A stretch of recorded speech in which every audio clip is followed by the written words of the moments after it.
All comes down to what you opt to actually smoke off. Do you take the chance of actually getting this bomb smoked off, or do you smoke off Banana and see if you can actually isolate some players and win your fights? Facing Tapeware, another couple of kills for him. A triple in the round. Not quite a quadra. Youngster steals away the last kill onto Banal, and that'll be a starting pistol round for Bitfix. Well, that's a very, very solid start. Again, not really sure how Tapeware was able to avoid Joachim for the entry in towards Banana, because I'm pretty sure, as I mentioned, Joachim is just kind of well, sidestep peeking every now and again. Let's say like with every 2.5 seconds or something like that, and it has to be just the ultimate timing from Tapeware to make it past enemy lines. From that on, it becomes a bit of an impossible task for Metizport to salvage.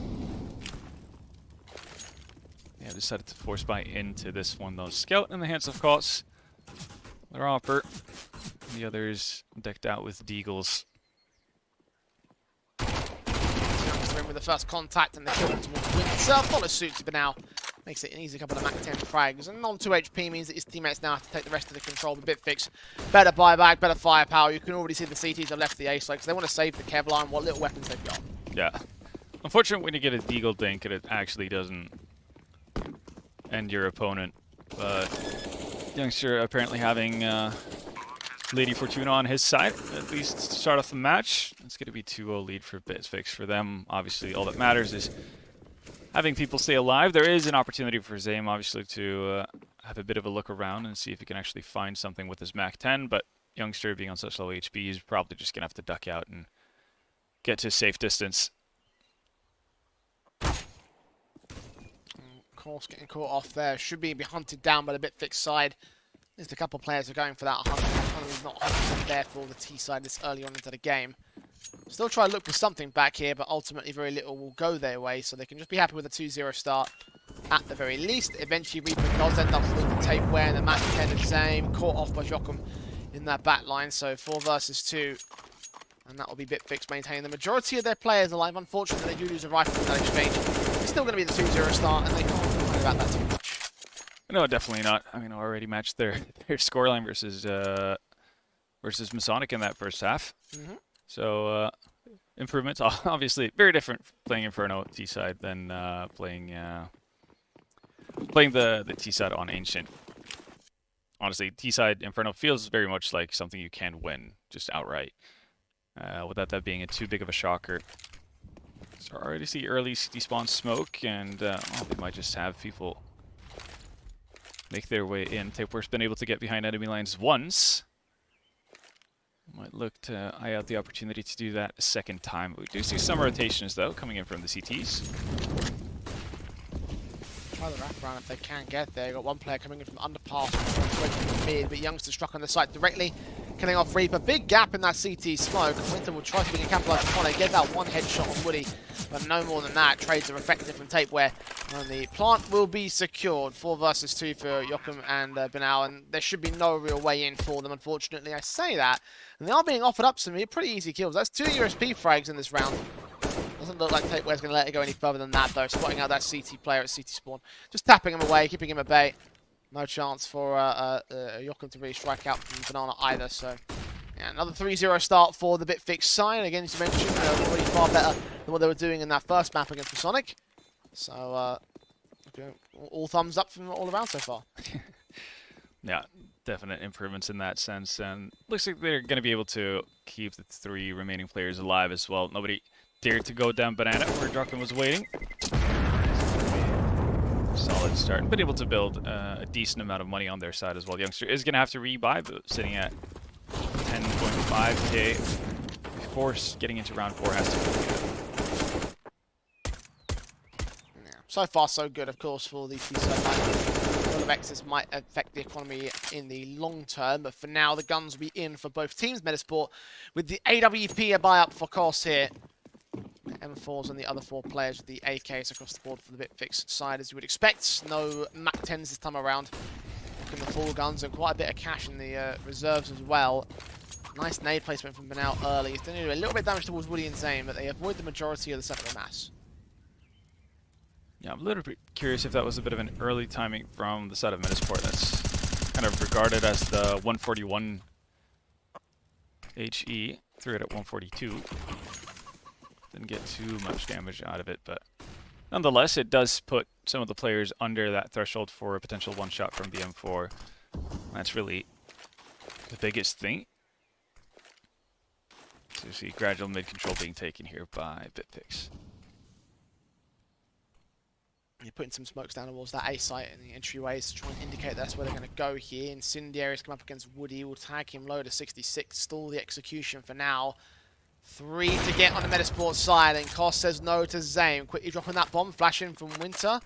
Allow the orb to peek even further forward of this. Molotov's down, as Koss gets caught in the back. So 4 versus 4. Winter also falls, but now Reaper.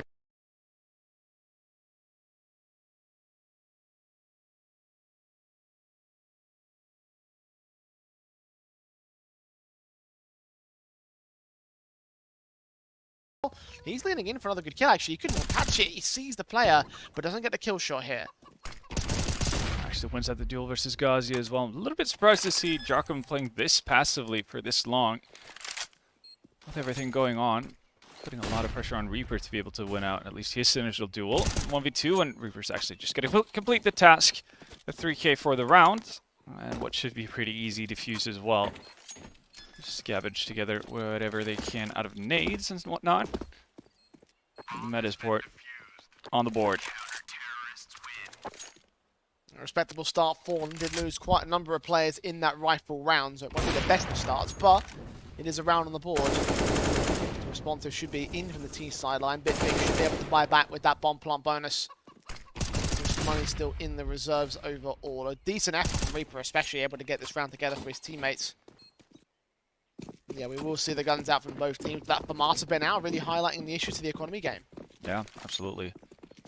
And as you mentioned, Reaper kind of being the hero of that last round. I think if he doesn't drop the bomb as Bitfix are wrapping around Arch, it becomes a very, very different round altogether. With the T side having a possibility to play the afterflank position instead. When they have to go chasing, things turn for the worse. Jacob's going to get aggressive behind a flash, but it doesn't catch Youngster.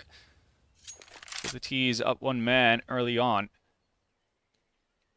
And who is that? Established in top mid in Arch as well. That's Woody.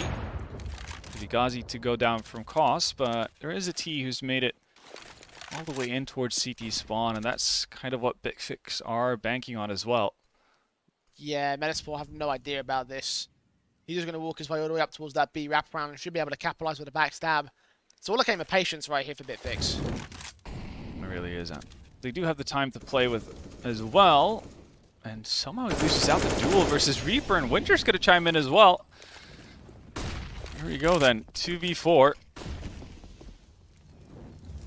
Molotov sent down as well. But, still peeks in, still gets another good kill. Burns quite significantly in that Molotov, but leaving Tapeware in a 1 versus 3. He's got no way into this round.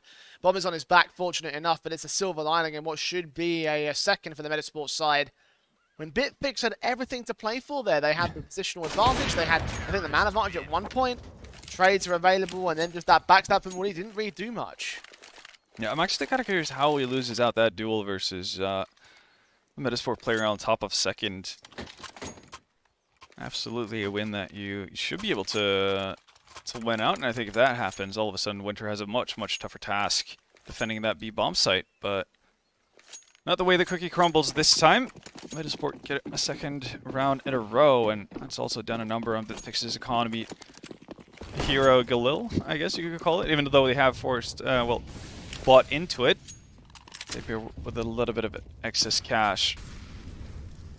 And honestly, he has 2.650 left, so I don't know. I wouldn't be that against seeing him upgrade to an like AK a instead. Half-buy, really. Like, yeah, yeah. When you think about the fact that there's like a 2k float, it's like kind of like a hero half-buy, if you will. Yeah, a hero half-buy, but considering his teammates are around 2k, I wouldn't be opposed to him just going with an AK instead of a Galil. Significant difference between the two weapons in terms of efficiency. But we'll see if we can do anything with it. Again, a lot of space being given in mid from Metizport early on in the stages, and we've already seen one occasion where Bitfix have been able to take advantage of it, but Koss posted up on Arch. It could be good for the first one. Not quite good for the second one, though. Tapeware Only 1 to 4. Youngsters going to pick up the mantle of that Galil. See where Woody is. Bomb gets dropped for the AWP. And Joachim comes up with the lineup as Cuss will end up falling. So it's all left the same. Alone now with the AWP in his hands. 1 HP left on him with the spray from Joachim, still working well against him. Eventually getting that wall bang together to make it a 3-all score line. Anti-half buy removed. And there's enough money for guns now for Bitfix. That's going to be all AKs, all utility available for them. And going to be curious to see if mid's the way to go as we move forward as well, as to where they want to establish their mid rounds, because Metizport has given up a lot of space. I'm trying to remember back. It was Metizport versus Astralis Talent as well, who didn't really have that much love to show for mid while on their CT side. Who knows? Maybe it's a bit of a recurring theme. It's been a 3-man banana start, and Bitfix have taken things slowly, so they're going to avoid most of the damage and most of the utilities thrown down there by the CT side. Youngster's been able to establish himself up by wood. You see the drop utility as well, becoming more and more common. Much more part of setups than one might initially expect here. It's been a bit of a game changer to a lesser extent. I think that's absolutely fair. Passes them back to Zane right here so we can try set something up at the back of Banana. So have a bit of time and a bit of positional advantage for the T-side line. They'll make their way up ahead of the half wall. Reaper and Joachim will be the 2 players to receive the contact plays. That bomb's on its way in there, so this looks to be a B commit for now. We'll see if they change their mind here. Again, we have Woody. A little bit of a lurk up mid, and might as well go unnoticed. You do have one player, Winter, inside of Boiler. Could catch his teammates, though. Instead, it's going to be the opposite way around. Winter to fall. And only been now as the sole defender of this A-bomb site. He's got to do something here. Gets that first headshot in. A second kill, not quite as easy. He got close, though, on Youngster. 5 HP for him, but a 4v3 scenario means that Metizport are already back. And now we talk a lot about Inferno and how it's one of the more harder maps to retake on both A and B site. B site more so harder than A, but any man disadvantage calls in a safe call by default. Yeah. Much to the dismay of many people once we've had enough Inferno, obviously. But it is definitely one of the maps that lends itself to saving a whole lot on that CT side. And to be fair, it is the correct choice from the Metizport side as well. You can't really argue with it. The likelihood of them being able to retake and that kind of scenario, especially having an op as well, not being as mobile, is going to provide some issues. So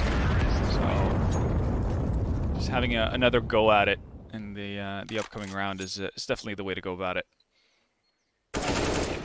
See, seems opening kill and Ghazi's follow-up. And again, Bitfix being allowed to do a whole lot around mid, really simply because of Metizport's disinterest in actually playing around that area. So they don't really have too much information to go off of. If you're going to leave mid open, then I feel like it is a bit of a necessity to actually fight for banana or maintain deep banana control, so you can have somewhat of a canary system in the sense that you'll have early notice as to what's going on on at least one of the edges of the map. And if you don't, well, T's are likely to have a very fun time for their 15 rounds. We'll see if there's any bit of a change up to that. Timeout has been taken, and I think Metizport has been one of the teams that have been better at taking timeouts when things have been going a little bit haywire. We saw that on multiple occasions versus Astralis Talent as well on both maps that they played on in the opening round. Always good to have a thing or two to talk over. Try to find some solutions to whatever problems may occur. And yet again, it is a 3-man setup towards banana early on. Double nades towards wood, and Winter's going to throw a deep flash. Nothing to be found yet for the CT side, but they have established deep control, and that allows for the rotation back towards A. Third player going to join them on the A defensive, but you mentioned how it might be a bit more of a better idea for Metizport to go for mid challenges. They haven't done that still. It's pretty much the exact same setup as they have taken over the course of this half on the A side. One player at the cubby corner watching out the long control, one player on site watching short, one player at broken wall in pit, looking out towards the apartments and playing double duty to back up the short defensive from the AWP. Bitfix still playing out their defaults here. They've got the brackets control at the very least. Where do they go from here? Well, they've at least waited long enough for a rotation to come over towards the bomb site. So Metizport feeling pretty confident about how they're defending this edge of the map. And Woody is going to get caught the second he moves behind that smoke in Arch. So made advantage, at least for the time being, with the CT side. But here we're going to see the execution come in from Bitfix. Smokes down ahead of those incendiaries to try to stop the execution itself and try and stall it at least for the CT side.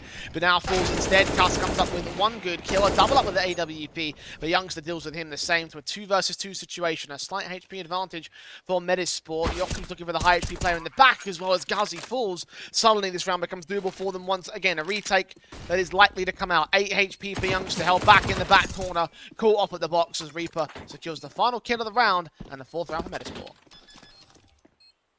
Yeah, solid catch by Jakob there. I think if the player in by headshot is able to stay alive simply for a little bit longer there in pit, then it becomes a very difficult task.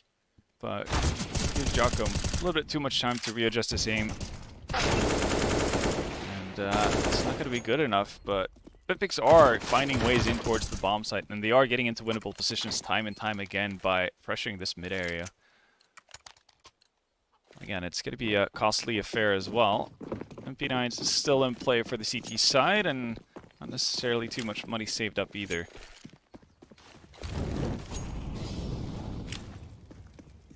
We'll see what they can do with it. Broken situation right now for the Bitfix economy state. Of course, it's not quite perfect for Metizport either. SMGs and Galils are the main limiting factors. A little bit more in the reserves for some individuals on Metizport, but in general, both teams rely on a force buy or the loss bonus for round 10. Here in round 9, again, it's just as careful as ever. A slow walk in from Bitfix to try and slowly gain the banana control.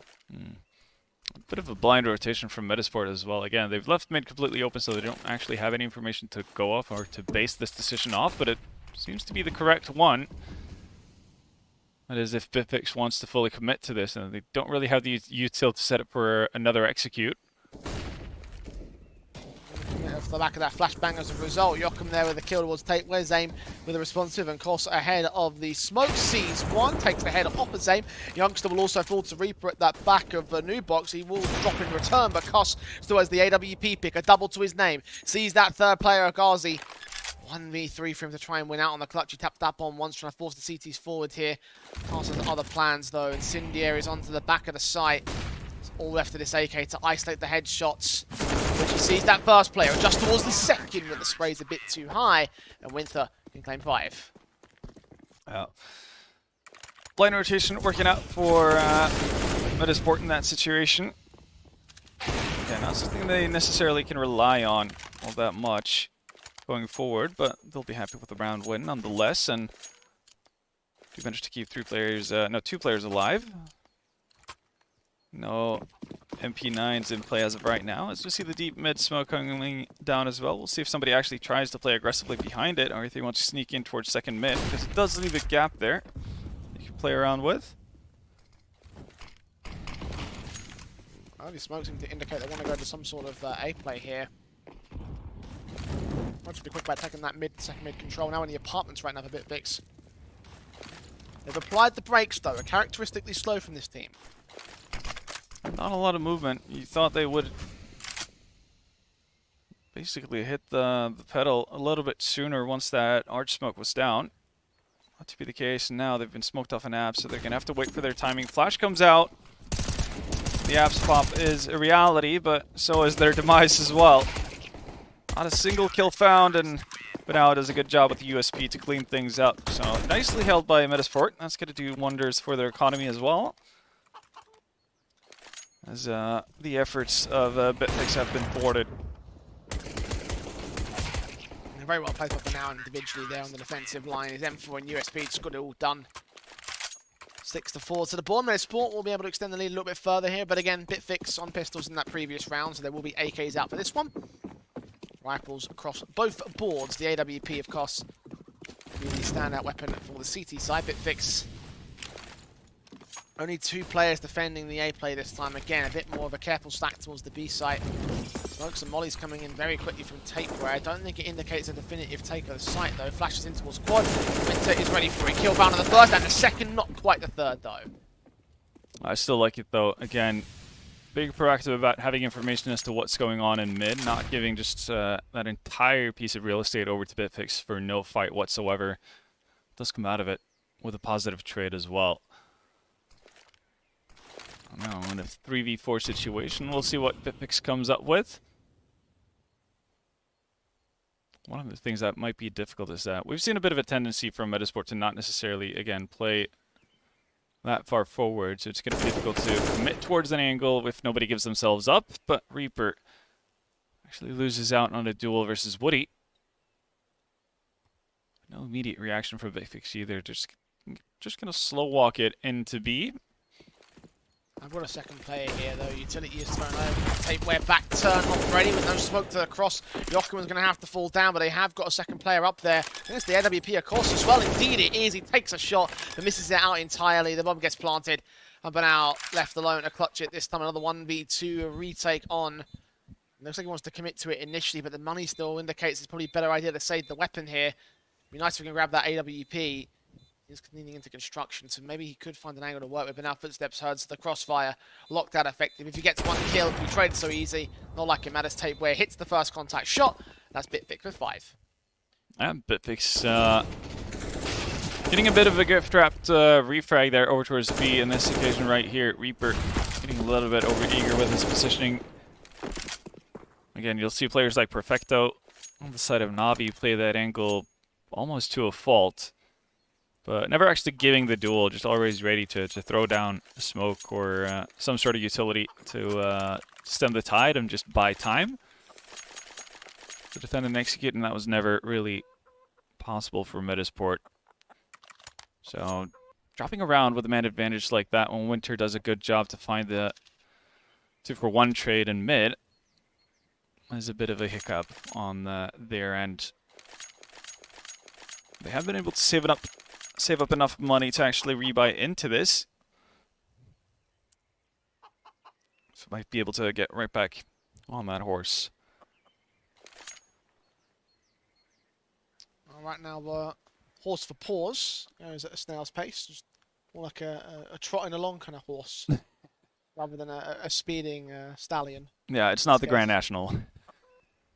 Yeah, having some tech issues. Hopefully we'll get up to speed with what's going on at the moment. I can imagine the issues mostly stem with Tapeware and Reaper at the moment, given the fact that those are the 2 players they haven't brought down yet. So definitely seems like it's player-side stuff from Bitfix on Metizport.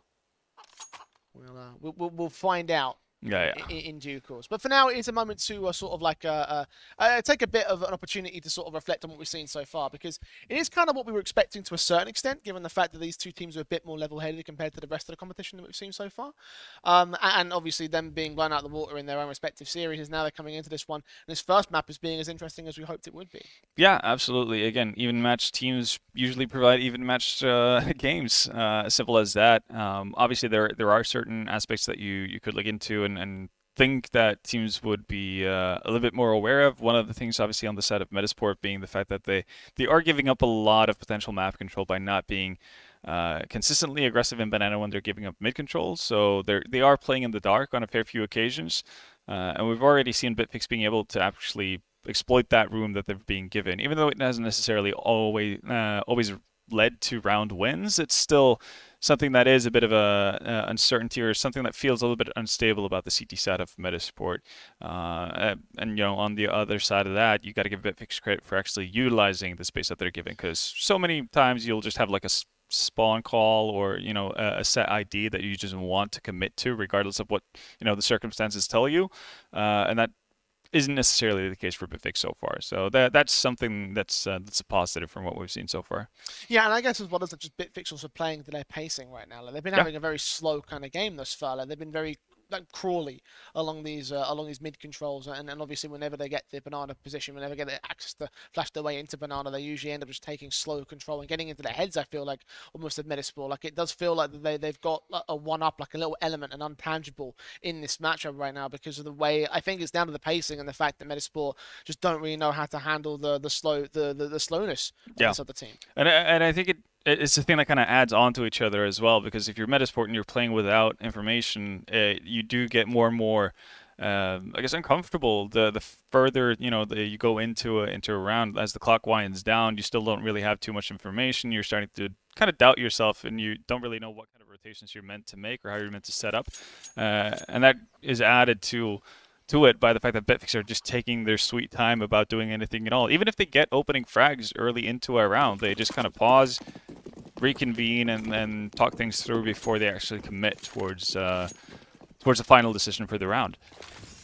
Guns out for both sides, and here's that mid control we want to see from Metizport. Reaper straight down range and gets Youngster immediate frag. Looks out towards Banana and just towards underpass. Somehow gets Woody for the double. Joachim forced to chime in as well, bail out his teammates. There's more flanks inbound. A player in second mid, that might be a worry, but no worries on Metizport right now. 5v2 scenario. And that was quick.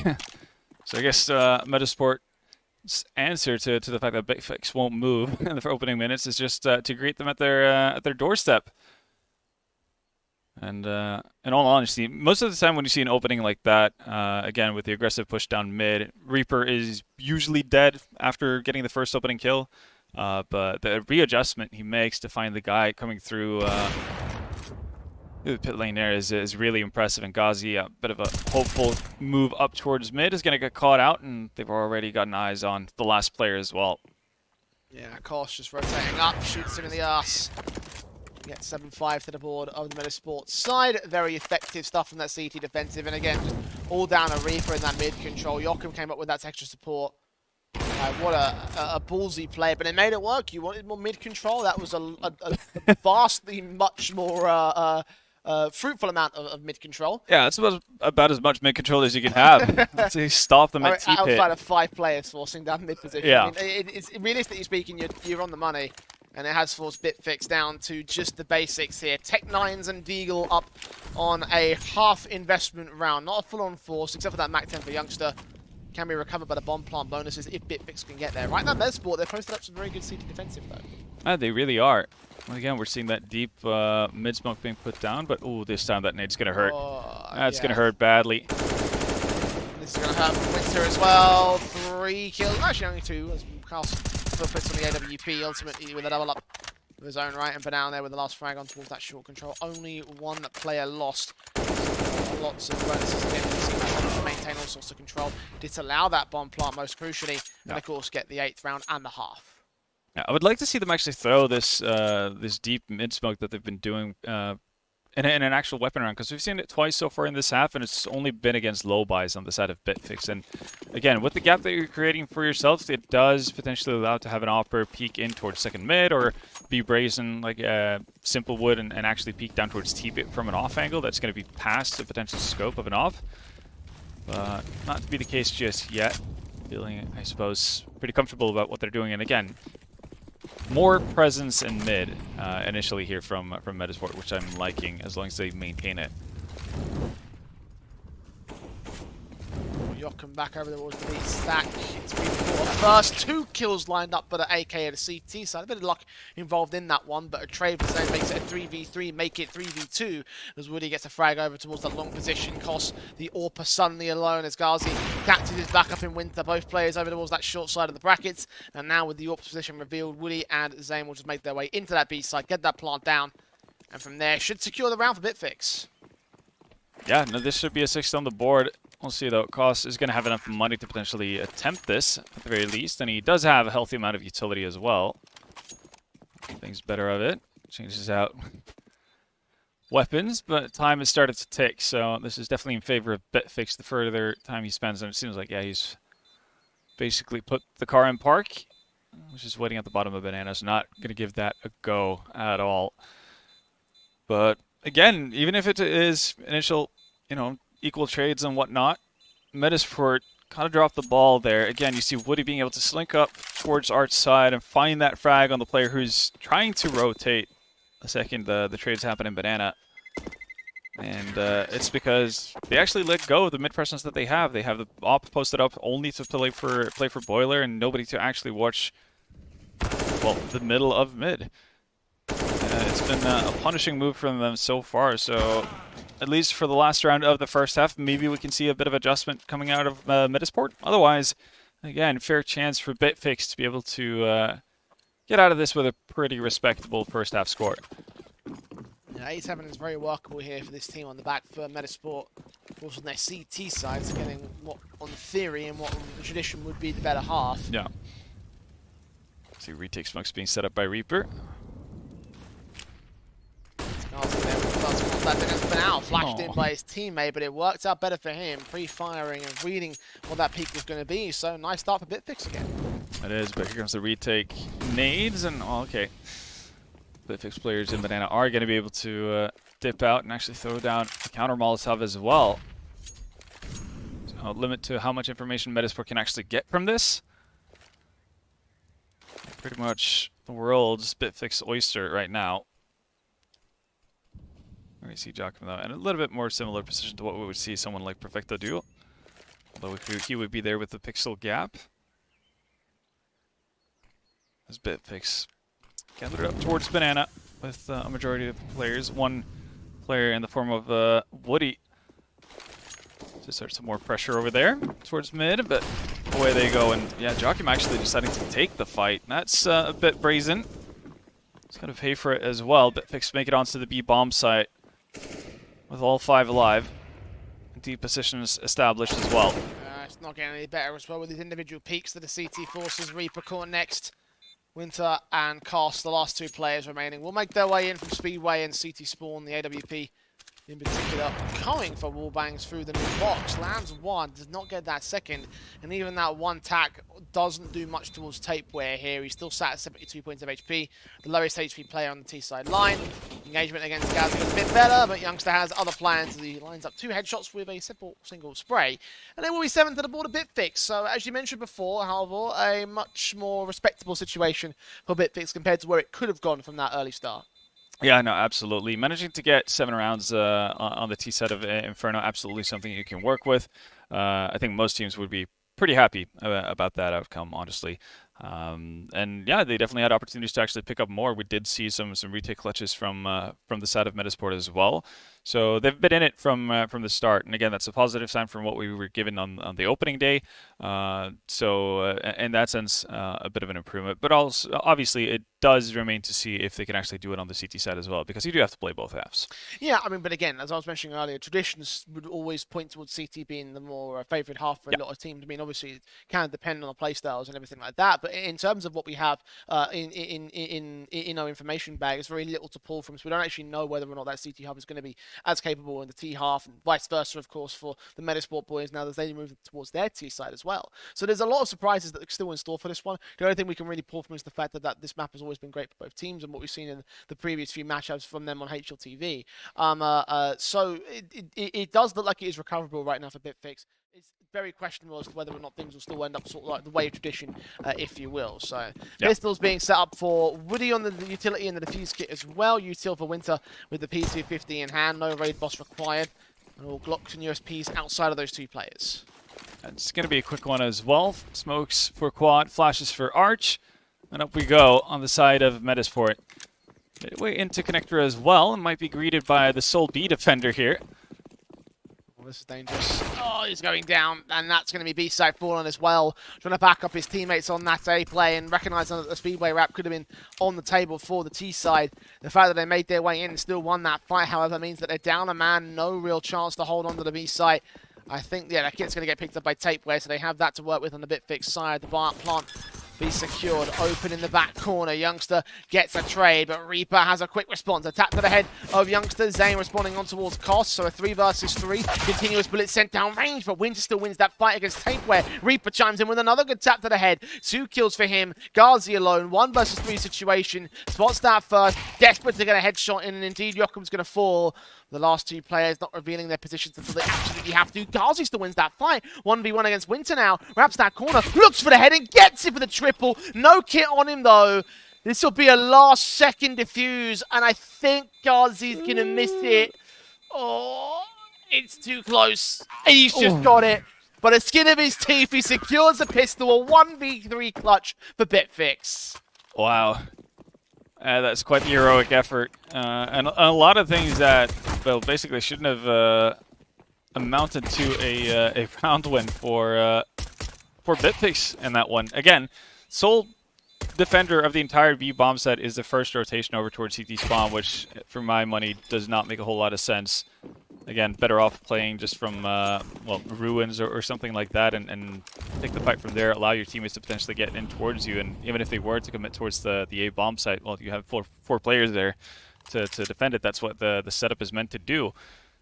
So, a bit of an odd one in that sense, but Gazi, man, finding some very timely shots, and then you can obviously put into question Metizport's after plant decision making, how quickly they showed themselves. As you said, they were doing a good job initially of not actually giving themselves up to Gazi, but just in a matter of a few seconds, 3 headshots were found. Now the force fight has made its way up mid, and what is the first to fall? It's a man advantage for Metizport here, but can't really say the same for their health. Cross down to 9 HP, Pinnacle and Winter around half. They do make it out of there.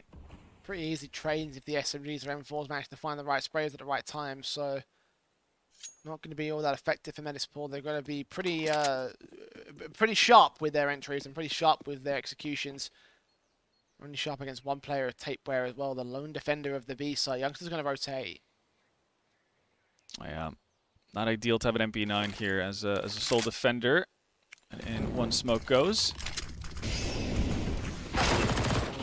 Found 1-2, Tapeware. Oh my god, he's gone triple. That turns the whole situation around now. 3 versus 2. One man has become the savior of Bitfix here. Benal's going to get the bomb down. 4 points of HP for him though.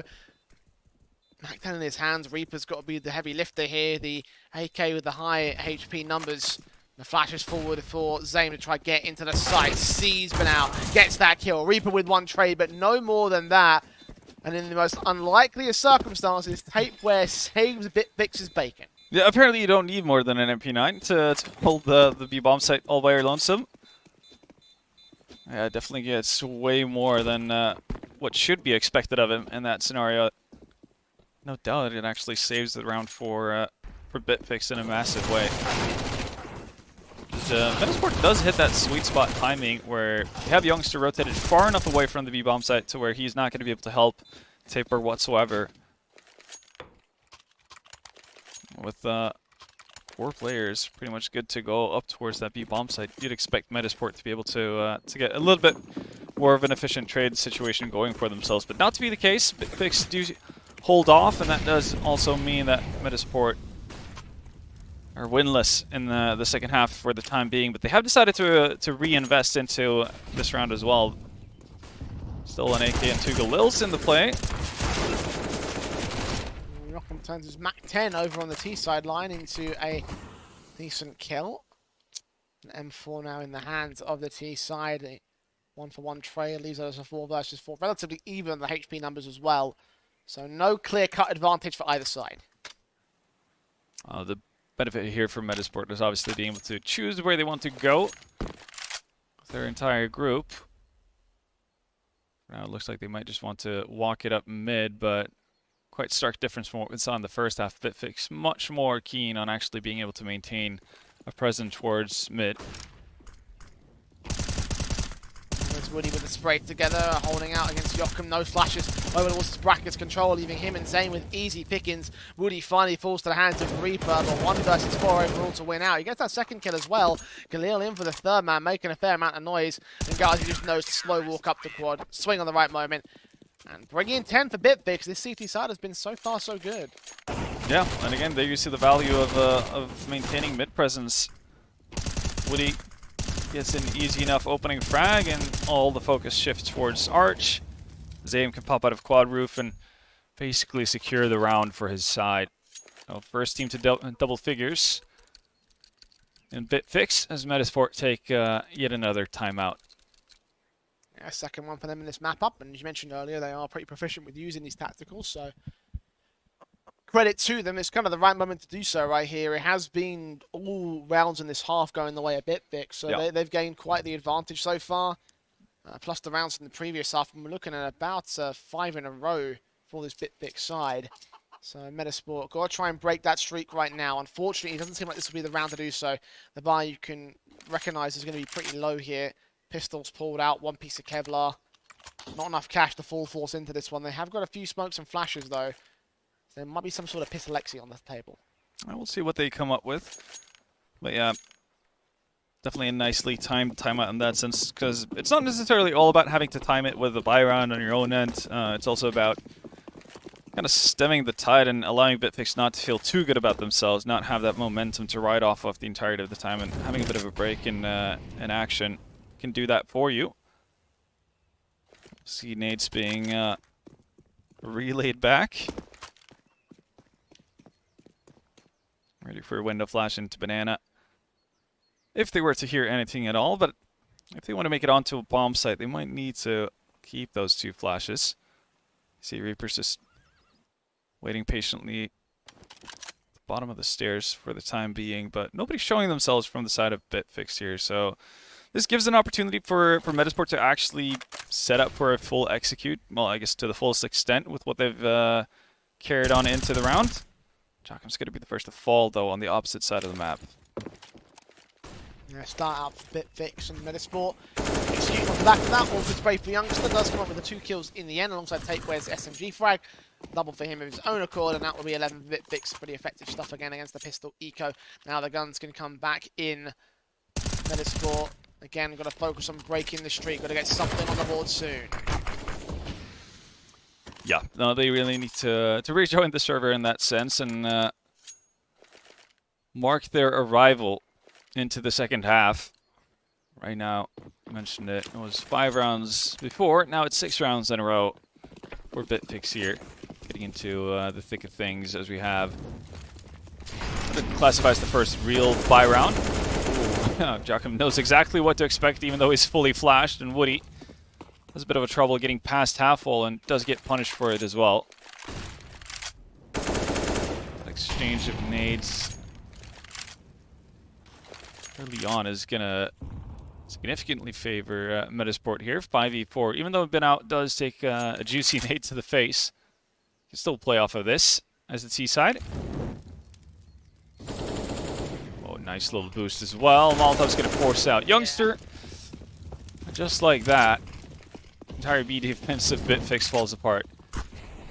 Yeah, such easy peeks and picks as well for Metizport. Like, didn't even feel like it was much of a challenge posted out by Bitfix. The boost works so well. The Molotov driven the player of sandbags out. Those frags offered up on a silver platter and leaving only Ghazi and Same to hold back on that A site, hold on to their weapons, because they're going to need to get something into the next round with. I mean, there's no sense in throwing your lives away here at this B site retake.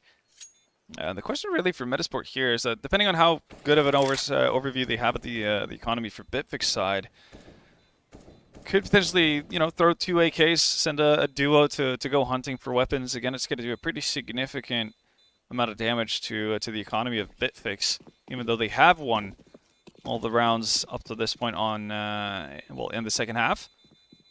But opting not to do so. I guess we did see a bit of a trend of that as well over on the opening days. Seemingly more happy to just bolster up their own economy rather than destroying their opponents. Well, actually, I should say that was probably 0-0 prospects we saw that from, that had zero intention of actually hunting for the opponents. Yeah, I mean, honestly, can't remember. Like, yeah, no, it's all coming back to me now. Yeah, don't worry. Yeah. We'll figure out the details as time goes on. For now, into our 21st round, and the key detail to note is the 11-9 scoreline. Bitfix hold the lead, but only just Metizport. Again, taking damage early, though. I think there was a nades down over a Banana, catching course to Joachim and Banal. 472, 63, and 56 HP. Quite the fair amount of damage being done towards these players, and a smoker down the mid position over a Banana. Just not allowing them to peek forward. The peek forward comes in from Zame instead, and Cuss can punish it. It's a cheeky little play from Bitfix there, with at least what I've dubbed as the Waro Molotov. We're from Waro 2K. To kind of impede the vision of anyone. Obviously, it's easier to see through Molotov flames and smoke the closer you are to it, but it didn't seem like Cuss had any sort of issue spotting the player in top mid.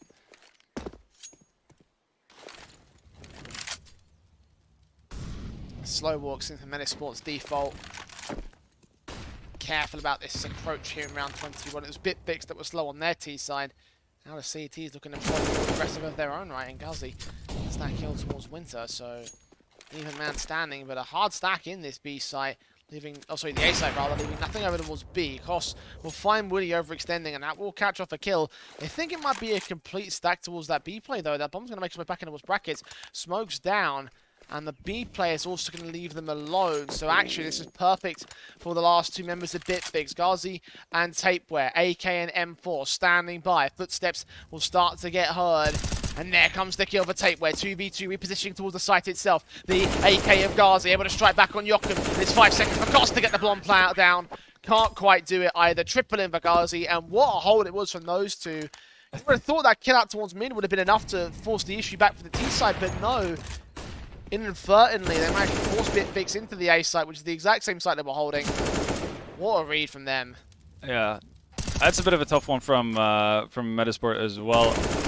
Like once the kill onto Woody is found in mid, as you said, as that rotation there, that deep dive in towards mid comes in. Would have wanted to send Reaper a little bit earlier out towards the into a deeper position over towards A to kind of just get a good scope of what's going on. If he spots one, okay, then you can go off of the basis that there's going to be one split on each side. If you do see two, then obviously you know that the B side is going to be empty. And given the fact that they had about 23 seconds left or something to that effect when Woody went down, could have made their lives a whole lot easier. But Bitfix are getting a claim of 12th. But pressure doesn't stop quite yet. And with those prods again out of the brackets control for the T side default's got Joachim in over a banana. Quite aggressive in a banana as well. He is low HP early.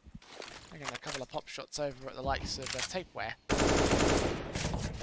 That man getting closer, doing damage, but not quite opening up the round itself. Metizport need that. They need that opening advantage. Maybe we can see some swapping of utility as well going down. Joachim going to drop the smoke for first boxes. So the rest of the team moves up towards mid. So passive hold from Bitfix here. They don't really have any information to go off of. Still going to be a beneficial opening though. Good kill for Zane. Reaper responds, however, on the site execution. Trying to come through. They've got to break 2 more players if they want to try and make it happen. And Ghazi has other plans. He gets a kill alongside Woody on the site itself. Woody's overwhelmed. Ghazi with a headshot back towards Koss. So it's all on Reaper. 1v3. Spots one. Straight through. Adjustments just not there. It will be 13 for Bitfix now, extending their lead to 4 rounds above Metizport. Getting closer and closer as well. Only 3 to go to the map win. Inching their way forward. Right now, all of the small things are going in Bitfix's favor. All the trades just getting a little further ahead. Metizport's money is dwindling more and more. They do obviously have maximum loss bonus here, which is going to be beneficial for them. It's going to allow them to get lots of opportunities to fight back. But if I'm not mistaken, that is the 4th timeout for Metizport, at the very least the 3rd. Yeah, I think it's the 3rd one. Yeah. They have used quite a number of them over the course of this matchup. They recognise that this is a very important one for them and Bitfix. They've had their number thus far, not only in terms of the rounds themselves, but also in terms of the type of rounds we've seen so far. We've seen only 1 T-side round in the second half of Metizport. Bitfix have only allowed 2 bomb plants, not including that 1 round that Metizport had won. Other than that, it's been a similar case of 4 elimination rounds and then secure nothing for the bomb plant bonus as a result of it here for Metizport. A bit of a only lockout. resting on the lost bonus here. Not quite the lockout performance from Bitfix so far. And a slower start here. No initial fight for Banana Control. No early frags being exchanged either. For what we've seen, really, on Metizport so far is that their 8 attacks hasn't necessarily worked out all that well. Bitfix on their end, they haven't necessarily had the need to rotate 4 players over towards A either. So they feel pretty good about what they're doing. As we see an attempted mid-take happening from the side of Metizport here. Nobody from Bitfix actually engaging. They throw the smoke from the site to extinguish the mid-nade, or mid-Molotov. Oh, that's a good pick. What a shot. Like a pixel basically given up there by Tapeware. It's landed effective by the AWP, of course. And taking no damage to return. Metizport, that is a hell of a start as well. Only 1 player left towards that B side to try and hold off on defensive. There's 3 back over on A. And yeah, they will go for the B commit here. They've got a good read. Yeah, this is absolutely the choice to make. And yet again, Woody on a wild adventure like it's Toy Story. Gets caught in mid again, and that's going to shift the focus of Metiz. Just when they thought that it might have been safe over towards the B side, Ghazi now alone. The hard stack comes in. He does get that one good frag together. A second one also found, but not ready for Banal. So a 3v2 advantage for Metizport. And Bitfix are looking to commit to this one. They're inbound from Library and Arch right now. It's going to be a hell of a retake if they can pull it off, though. Smokes will come in. They will try and commit to this initially. One down close towards the open entrance of the site will block off vision from long over towards that pit position. But Yoki back in the back corner, gets Youngster, easy frag, leaving Zane left alone. Open his hand to save. Yeah, and I'm not really sure what Woody sees that thinks that it's going to be clear down mid at any given occasion, but it's been caught for it twice now. And twice it's made Metizport change their mind about where they actually want to end up. This time it pans out for them. They don't run into to an A stack. It's only Ghazi left, but definitely a bit of an iffy one for Bitfix. It felt like they would have had an okay shot at actually doing something about this round if they just played a 2-2 defense. Good news for Metizport at the very least. Secure their second round of the second half. Puts them into double figures as well. But they do have some ways to go before they can feel like they're close to completing a comeback. But the money on the side of the CTs is definitely going to help in this scenario. There's an op on the side of Zame that was saved. Other than that, it's only pistols to work with. They're just going to leave the B-bomb site entirely open, and yeah. I can't necessarily fault them for it either. Metizport hasn't shown much interest in actually attacking this B-bomb site for the better part of the T-half, so if you're going to gamble, you might as well gamble. But yeah, already kind of doubting their initial call as well, sending 3 players over, and I don't know. If you have pretty much nothing to play off of, if it's only pistols, you might as well go for a gamble. Worst case scenario, you're probably going to be able to bring the op with you into the next round if you opt for the wrong bomb site. If you choose the right one, well, obviously you have 5 players in the right spot. We'll see what comes of it, though. As of right now, the offer is not towards the B bomb site, which is where Metizport is heading. Yeah, the best weapon they've got here towards B is Woody's Deagle, and that'd be about it. Tapeware's on a USP, so not ideal for them. They've got one man over to the Coffin's control. That is Woody's Deagle. Becomes a factor to consider here. Flashes and Molotovs, and the smokes go down. The CT's on the back off here. You see Tapeware back up behind the smoke itself, and Woody not taking contact just yet. Did land a decent shot on Jokum, but it's not going to be enough for an actual kill itself. So 5v4, made that 5v3 as Banal gets Tapeware, and Bitfix left out of the round. Yeah, and then you have the op making a run for it, obviously. No point in actually fiddling with the idea of a potential retake here. So it's going to be Metis getting up to 11. Bitfix aiming to get things back on course in a buy round. The upcoming round that we have here. But obviously, good news for Metizport being able to have everyone staying alive as well. As you can see, the T-side economy hasn't been necessarily fantastic by any means. So this is going to be good in terms of having a potential rebuy if things were to go wrong. Yeah, start the build.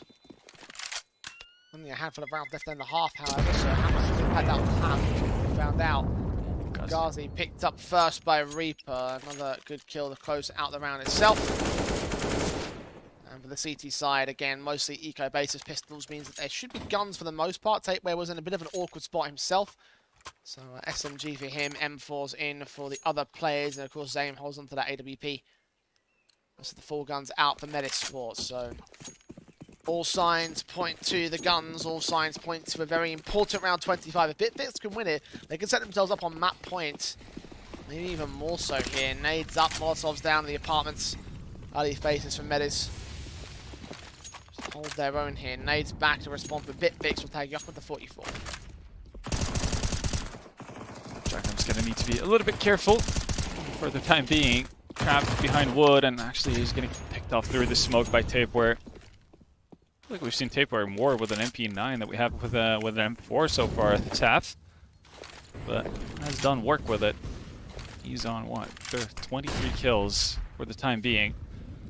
He's doing his part as Winter basically tries to pull a Woody, walking through the smoke in Arch. Woody was able to get a lot more space when he attempted this, and instead it's going to be 2-man advantage in the favor of Bitfix. The question is, how do you work yourself back into this one for the T side? Peeks in from Woody, will try shutting them out of control, but it's Reaper with that opening start. Usil caught in the hand of the CT player, so Woody down. Flash does not get thrown, a defensive that does not hold on the long position. They've got to adjust towards it. 2-2 split for now. I'm worried about the potential wraparound here. You see youngsters watching the angle. Metizport seem like their heart is set on the ace side. That bomb, however, gets dropped by Zame. Ghazi comes up good against Reaper.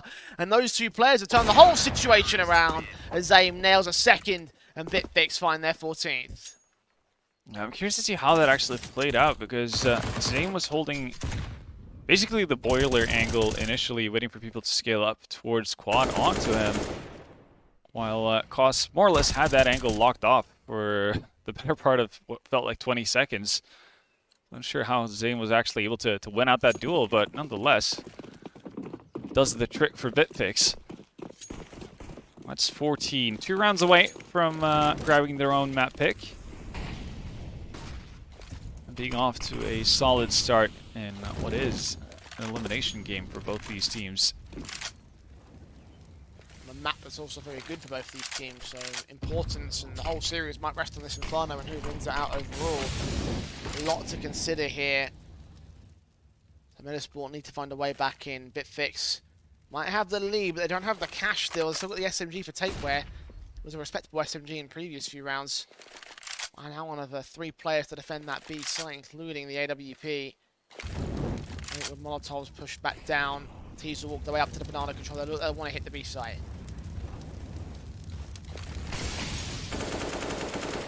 And Joachim throwing on the smoke pretty much when the Molotov is about to end. And Reaper. I had some worries that Reaper was going to get turned on by Woody there, but fortunately not to be the case for him. That cuts off most of the backup here. It's going to be a wraparound play. Metizport will split their way into the B site. Youngster and Tapeware. Tapeware with an SMG still gets a frag bag. 3v3 as Youngster trades. His teammates are on their way back in. Taps the AK spray through for Pinnacle. And then see the individual. Tap comes up with a decent body shot, but a flashbang support comes up good. Backup has arrived. Inbound from Banana. There's Zane with a kill on towards Banal. A 3 versus 2. Reaper trying to support KOS, but KOS is going to get picked up. Reaper with a decent kill. Needs 2 more. Knows where at least one of those players are coming in from. No info on the second. 15 seconds. He gets the double up anyway. And Zane will close it out for the map point round for Bitfix. Damn. Again, it's these wraps, I mean, in this scenario, Reaper's able to actually find one of the rotations at the very least, but just doesn't really seem interested in actually joining up with the rest of the side as they're taking the B side, and it just ends up taking so long that it's actually the CT rotation through mid up Banana that arrives before Reaper actually gets involved. Again, I like this. Bitfix with the timeout here. They want to make sure that they have everything set as they try to close out the match. Or at the very least, map 1. But yeah, basically halt and tempo from Metizport doing them in right there. We'll see what kind of a buy they can get situated here for this one. At least 2 AKs in play on Winter and Reaper. Cost down to Max 10 instead of the AWP he's been used to running around with. It's going to be a similar story for Joachim as well, and been out. There we have it, 3 Mac 10s. A lot of utility at the very least on the side of Metizport, but still quite the daunting task to be able to go up against a fully bought CT side. Nice nade from Tate where to start things off. Yeah. Incendiary set down a lot of follow-up HE from Woody lands directly on Reaper. There's so much going the way of Bitfix. They haven't even taken a face yet. Haven't even gone for a contact kill. Just HGs and Incendiaries placed down and no luck found for Metizport so far. Damage done. Broken economy state. Broken buyback. Not a lot of silver linings going their way here. Really not. You have 2 smokes, and one of them is going to fly out right there to smoke off Arch. And up mid we go. Let's be quick about finding their frags, and they're going to do so. Actually, doubles up. That's both of the quad players gone. Only one man left. Yeah. But again, just pumping the brakes here as well. We're not seeing actually a rotation coming in from Bitfix, though. That's a bit of an oddity. He's got a lot of work to do if he wants to try hold off on this site. I think he's going to back up and save with his teammates. And yeah, they'll go towards that B site. So it looks like Bitfix not out of the woods just yet. Metizport will be able to find one good recovery round. Oh, smokes down from Joachim. At least going to try and indicate some sort of B play, but probably most likely he gets picked up here. The only real casualty for Metizport in this round. Very low HP for this T-side line. And there comes the kill for Youngster. So as he falls, they realise nothing's going on here, and the bomb will get planted safely on the A side. Yeah. Waiting until there's about 10 seconds left until they get the bomb plant down on an MTA site. There is a bit of a worry, though. Again, the lack of tempo there from Metizport does allow Bitfix to potentially, well, make a similar rotation to what they did over towards the B bomb site, but obviously in the opposite direction. And then obviously have the possibility to set up for a decent defense. So a little bit worried about that. Again, not necessarily feeling like the round they've been able to scrap together right now is something that's going to be able to copy paste going forward as well. And they need to be perfect, pretty much. One slip up and Bitfix are on their way to map 2 with a 1-0 lead. Not a possible sort of definition of perfect either as well. Like it's doable.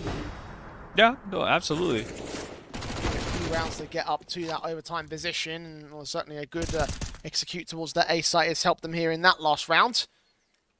Bitfix take their tactical timeout. I believe they're second this time around. Yeah. So both at match point. Yeah. I think that Metizport have now, well, they're still sitting on 1 in the back pocket. Bitfix now with 2.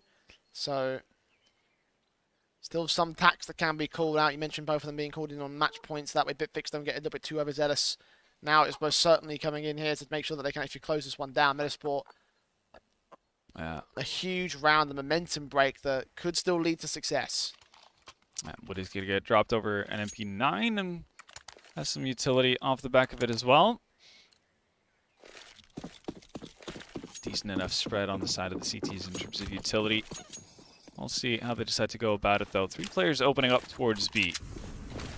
And a very deep mid-smoke as well. No damage came through the Youngster release, so that's a start. Boost up for the Yorb. Almost caught Winter, down 11 HP, so that's certainly a decent start. Shots continue to ring in, damage will be done. Joachim, next player to take some damage. Incendiaries held from both sides, trying to force them back as Youngster tries to force forward himself. Joachim, a good smoke up and trying to get out of dodges. Woody, the first player to fall to the hands of Reaper. Gazi's got to get that trade together, and that's exactly what he does. So 4 versus 4. Metizport going to worry about those HP numbers on Winter and Joachim. Joachim in particular falling to Youngster as Tateway gets 1 and Youngster wraps in towards the back lines. Suddenly Banal left alone, 1 versus 4, caught off on short, and there it is. Bitfix finally will close out the first map, 16-12 on Inferno. So first map win of the tournament for the Bitfix guys, and they do so in a, well, somewhat comfortable fashion. But I will say overall it did feel like Bitfix were the better Inferno team at the very least today. So again, quite a difference from what we were able to see and what they were able to showcase than on day 1 of the tournament. Yeah, absolutely. I mean, again, more similarly matched sort of squads, more similarly matched sort of matchup, and a map that both teams are pretty good on as well. Like, it really could have easily gone the way of Metizport, and they just held their own a little bit longer. I mean, they did have some slip-ups here and there towards the tail end of that map up. But you're right, like, it does feel like Bitfix are the better team on that Inferno, and being their own map pick, it could have held some risk, but fortunately that risk has paid off for them on this day. Yeah, and now obviously it's going to be interesting to see if they can provide whatever confidence that's given them, and obviously, whatever knowledge they previously have on Vertigo into that second map. If that's going to be enough to actually carry them to a 2-0 victory, or if we're going to end up on Overpass. Then I do think Overpass's cider map between these two should be kind of similar to Inferno in the sense that it should be an even ground for them to duke it out, but remains to be seen if we even get there at all. We'll see how far we can go with our second map of Vertigo up next here. Of course, it is the pick of Metizport, so let's see whether their home turf can be a bit more successful after the break.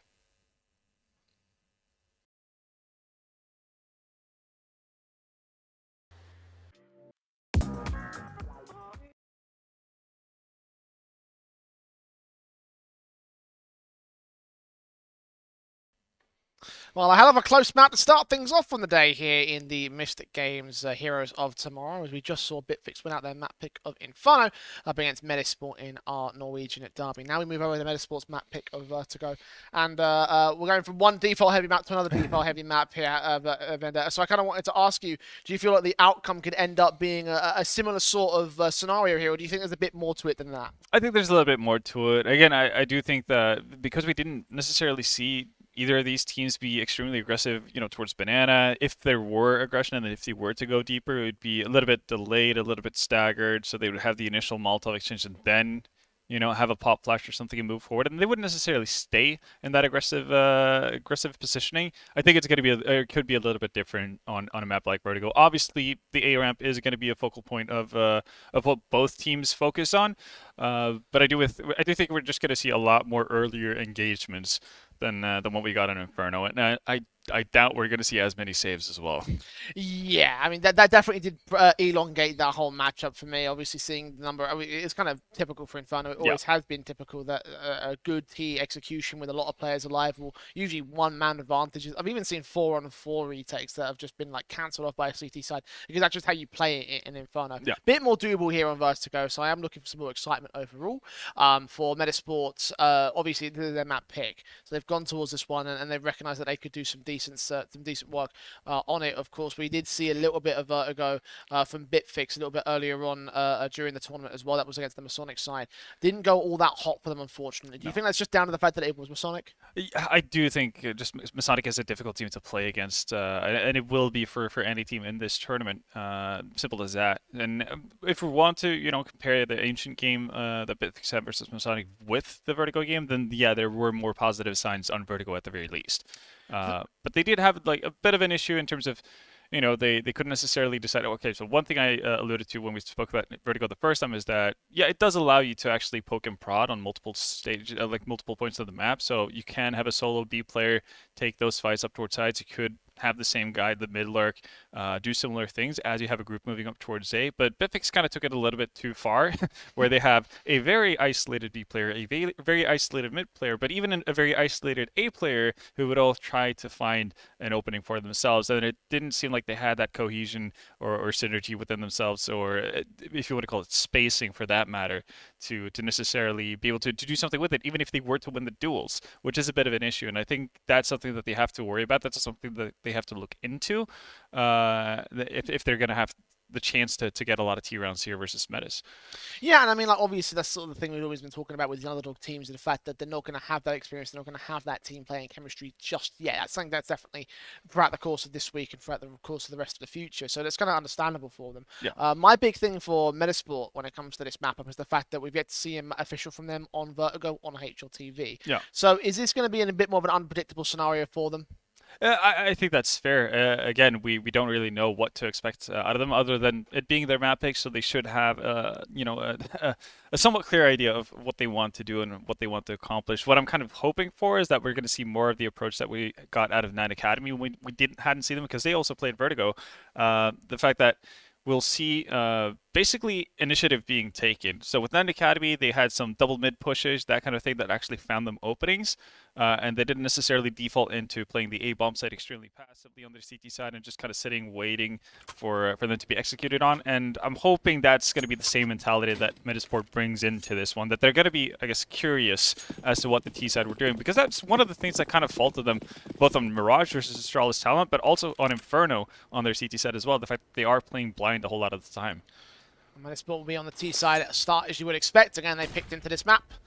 Bitfix picking into this CT half start of things. Youngster, the first contact player among this B setup. The slow walks in to the stairs. The smoke's down, the Molotov's in. A flash over as well. Reaper going to play the backup, and the first kill comes in for Ghazi. Molotov does burn him in the backlines though. Tateway now next up the task. Gets a kill alongside Zane with 2 of his own. Well played stuff from him. And it will be Bitfix the lockout defensive to kick off the pistol round. Yeah. I like the pistol setup from Bitfix.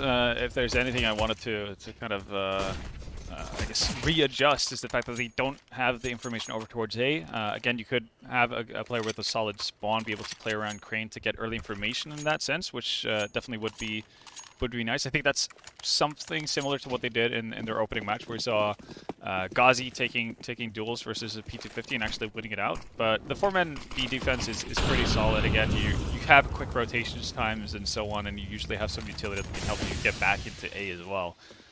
But solid start for the CT side here. And now they've gone very passive. Kill coming in effective for the rifle. Tateway, 3-4 to his name. Not quite the ace, but close enough. Yeah. And this time we do get to see him actually shoot with an M4, not just MP9 action, as it was on Inferno, and does a good job. To be fair though, if you manage to get an MP9 at that kind of range, then you just deserve nothing but credit at this particular point. Like, to add on to his highlights throughout the course of that last map as well with the MP9. True. And here we stand at the 2-0 start for Bitfix. Regardless, of course, there are a couple of MP9s in play from Woody and Youngster, and the rest of the guns in for Metizport coming through on their first gun by a bit more of a bonus round for Bitfix. Yeah, and one thing that's going to be interesting to see is that one of the things that kept surprising us was how often Gensi on the side of Masonic was able to get up on that A bomb site without Bitfix having any sort of idea what was going on. Obviously, those kind of gaps, you can't allow them to exist. If you're Bitfix, you're going to get punished for it. And we're going to see if they have any sort of like different setup, different approach to how they structure their CT side in this one. For now, or early engagements as of yet. Understandable for Metizport as well. Kind of just want to take their time to figure out what's going on in a first buy round. Well, it sounded like he was about to take a lot of damage, but it's actually Cross who takes the brunt of it, down to 28 HP. Well, there's the SMG action you wanted to see from Youngster this time, though, as he gets been out and almost got the player behind him. Yokum on 5 HP, Koss on 27. So not ideal on the HP bars for Metizport. Bitfix have so far so well started off this map up. To try and continue with another good round right here. They just need to get those 2 kills, and that would be enough. Yeah, Tateway making sure that it should be possible for Sam to hold an angle from Sandbags and eventually get out of there. As Metizport has shifted direction, moving up towards that B-bomb site. But again, the low HP is going to be a bit of an issue. Ghazi close by Wood, and well, not going to be able to save Woody. Oh, Ghazi. Easy stuff for him. A quadra in the round. For Mars as well, got all that impact. The 2 kills around the edge of the smoke, plus 1 blind. Like, not a lot of firepower, but so much impact found there. Yeah, that's where basically the low HP from earlier on really comes into play.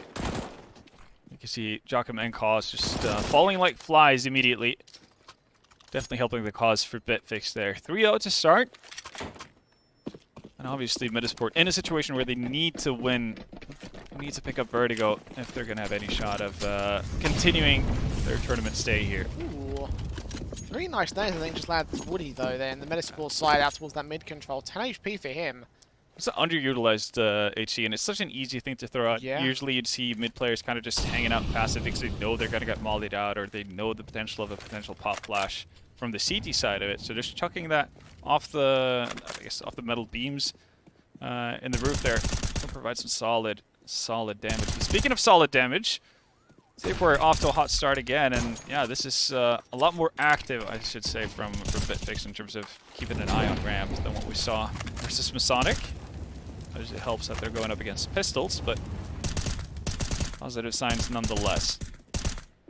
Same trying his luck through the smoke, not going to find anything at all though. Wraparounds in towards that B side seems to be the focus here for Metizport. Once again, got those two players on the defensive line. Ghazi being the forward man and Woody being in the back lines over towards quad. Swapping places with Youngster, who's now taking the mantle at mid. Ghazi, therefore, a lot of work to be done for him. Sees the utility being thrown over, gets the kill on Jokum regardless. Youngster heads to position with the SMG, lines up a decent kill. Woody does find one in the exchange, so not completely useless on 10 points of health, but frag found regardless, and an effective round once again going the way of the CT side. Dream start for Bitfix right here on the CT side, and remains to be seen if Metizport has much of a plan as to how they're going to deal with this defense. But they do have weapons in hands. No ops on the T side just yet, but a healthy amount of utility at the very least. There's only one HE though, so if we do end up in a scenario of having people around sandbags, that could be a bit awkward. That's the second missed incendiary seen there over towards Ram. Not like it's going to make a difference to Takeaway, though. He's already pushed up, gets that kill. Now he's done to Banal past the smoke. Doesn't quite get a follow-up, but a 4 versus 4 instead for Metizport to return. And mid-nade. No, that was the intended target. Don't worry about it. I'm sure it was. I'm sure it was. Well, that was the intended kill. Banal down now outside of the alley position. Reaper rotating to join his teammates, grab that bomb. They're going to have to commit towards the A site off the back of this here. The molly way too deep. Just don't look at it. Don't look at it. It's all fine.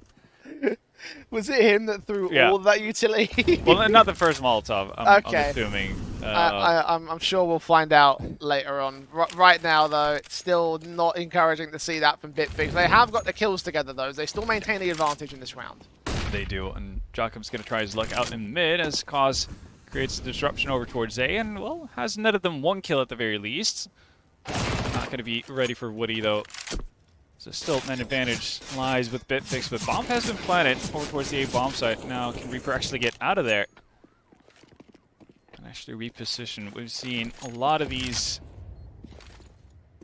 well, 2v3s, 3v4s, etc. actually work out for the T sides. And after plants and cost with the smokes down, just gonna get on top of sandbags here. Does have an inkling as to where people might be if they try to defuse. Oh, they're going for it. Spray. Oh, Cost it. 2 versus 2. Tap on the bomb again. Woody's holding the full defuse. Zane watching for it. Reaper's got to come out and pop out now. And no, doesn't get there in time. Gets the kill well after the fact, and Bitfix get 5. Shenanigans and all in that round. A bit too much to consider, but ultimately it is 5-0 for now. Yeah. A little bit confusing as to why Reaper decided to play as passively as it did once you had Cost. I think Cost did a great job of grabbing attention, and obviously also being able to disrupt the defuse to start us off. That definitely would have created some space for Reaper to actually pick up an easy frag. To be the case, and Bitfix actually closing it out, finding 5th round. This time the flash goes where it's meant to be for Same. And again, aggressive setups from the CT side, and I'm liking this a whole lot more. Putting pressure on Metizport immediately. Yeah, 2-for-1 trade against them as a result. Now Reaper down, Youngster the only player to fall in turn. We'll gain that ramp control as a result of it. No one challenging directly here for Bitfix, but they already had that ramp progression which worked out to this position, so you fall back, hold the site, prepare for the hit. Alright, here the hit comes as well. Smokes go out. Standard walls from the T's. You can hear the extinguish as well, so they do have an inkling as to where one of the CTs might be, but nobody checks big box for tape work. One plant secure just behind that big white box. Escaping the eye of the CT side. Koss also gets out of dodge. Back up on the 51 position. He does get caught in the end by Zame. Jokum trade together. Woody looks in for him, trades it back all the same. Maintains his kill in the round. A team ace for Bitfix in this round.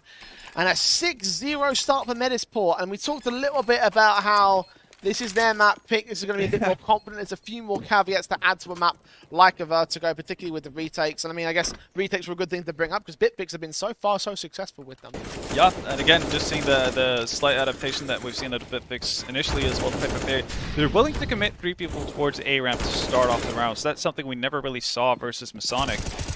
And I think it's paid off for them in a big way, whether it's getting opening frags, obviously, or trading back and forth, but at least putting Metizport on a bit of a back foot, having them kind of take a bit of a pause, not get the map control that they want for free, which means you're going to have to expend more utility. You might use the last bit of utility you have to actually complete your execute and so on, instead of having something that you could play off of in a potential afterplan as well. So Bitfix being much more assertive in what they're doing here on Vertigo so far. Hopefully that remains basically a theme for them going forward as well. But for Metizport, yeah, they definitely need to get sharpened up. Can't necessarily afford to have inefficient trades. In the last round, 1 player dies on A ramp, 1 goes down on B. They're just kind of left in no man's land.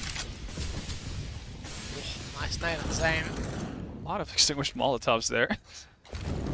A lot of smokes and molly thrown down there, so both sides responding as and when they can. Molotovs from Reaper don't get extinguished out to the banger position. Doesn't get any info back either. Unawares of where Bitfix are playing from. No noise made in that position by Ghazi. He holds down the center of the site, but smokes up as well. Suppress vision, suppress Metizport for now. He might go a little bit further for a peek down these stairs. Instead, it's going to be now to find the first opening frags on Zame, unsuspecting.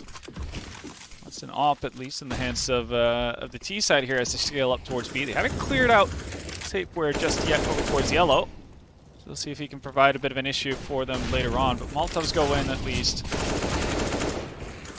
1-for-1 trade for Youngster and Winter, back and forth. Woody comes up good against Winter. Cuss over at 51, engages against Tapeware. Hiding back there was Ali for the longest time ever, but that bomb's been dropped, and they've got to make their way back onto the site. Bitfix have a couple of good positions in Ghazi and Woody, but still down by a player in this exchange, but now is low HP. And the plant will be secured by Reaper, the only man left on the T side with 100 points of health to his name.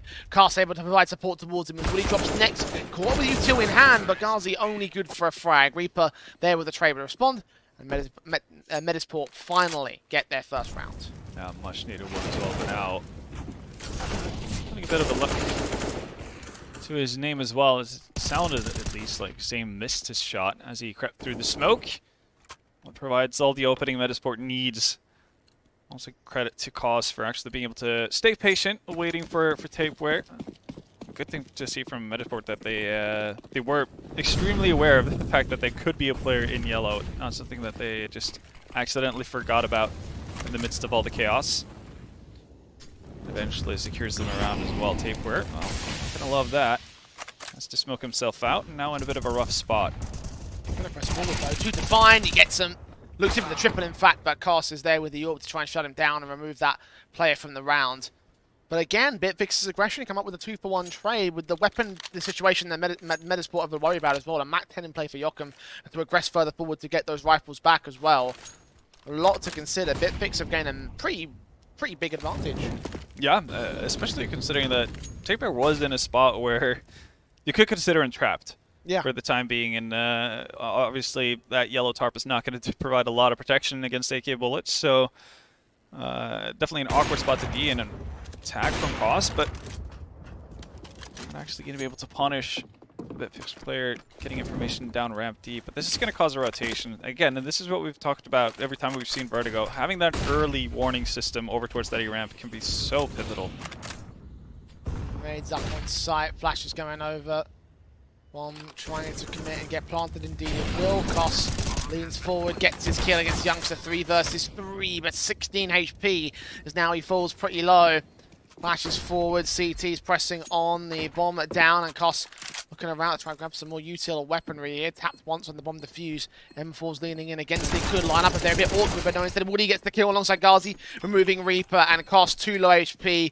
Orp in hand, no chance for the 1v3, just backing up towards spawn, saving the weapon, and Bitfix, the full Brazilian, 7-1 for them. There you go. That's definitely a comfortable Ooh, yeah, definitely a comfortable scoreline for them to play off of.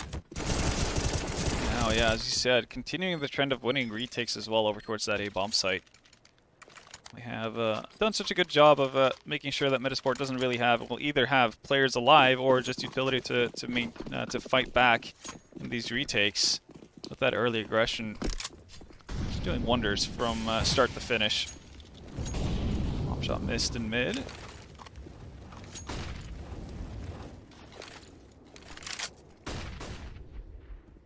Not the most of space gained just yet from Metizport here. Ball picked up on the back of Koss. Yop. As another ramp smoke goes down from Youngster. We'll see though. Right now, there is only 2 players over towards this A site. You do have a deep B player position, and Sam's going to have a bit of fortune with him as the smoke goes down. That's the mid lurk taken out of the equation. As we see Metizport trying to make their way up towards that A-bomb site. Tapeware sees a kill as well down here at the top. Gets a double and a triple as well. Bomb dropped once again. He's trapped, but he still finds a way to fight back and fight out of the angle. 1 player left remaining. Does get a trade on Youngster, but Tapeware with a quadra in the round. What a hold from him. He's quickly building up a case to be MVP potential. 15 kills of the round. Yeah, and doing a massive job, but again, it comes off of the back of playing aggressive. He's been basically a bit of a rat inside of any smoke that's been near yellow. Done a massive job off of it as well. Each and every time, it feels like his worst outcome has been what, a double kill at this point. And he'll take that any given day if you're Bitfix. Just a constant nuisance.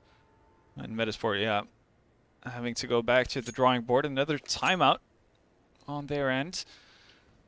And right now, I mean, the only thing they really can talk about is, well, A, do we want to go back to trying, you know, full execute towards B? Do we want to try to pressure mid? Or whenever we are going in the direction of A, where the hell is Tapeware?